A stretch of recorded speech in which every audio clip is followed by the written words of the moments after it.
महिला आजदेखि माइतीघर मण्डलामा अनसन बस्दै हुनुहुन्छ। तपाईँलाई हामी देखाइरहेका छौँ। अब राजा चाहिँ यो देश बचाउनको लागि बनाउनको लागि भन्दै यति बेला जेनजी उमेर समूह कि जेनजी राजावादी हुनुहुन्छ लक्ष्मी देवी।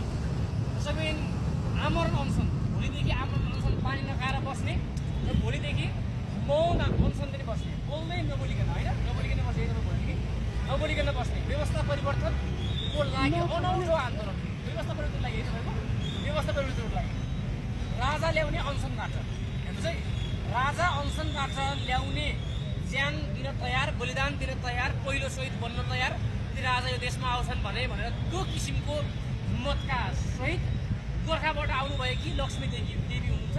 तपाईँ देख्न सक्नुहुन्छ यो स्थितिमा हुनुहुन्छ उहाँ। पछाडि ब्यानर छ, एक्लै हुनुहुन्छ उहाँ, एक्लै हुनुहुन्छ राजावादी केन्द्र। हेर्नुहोस्, ल्याउनुहोस् उहाँलाई, फोकस क्यामेराम्यान।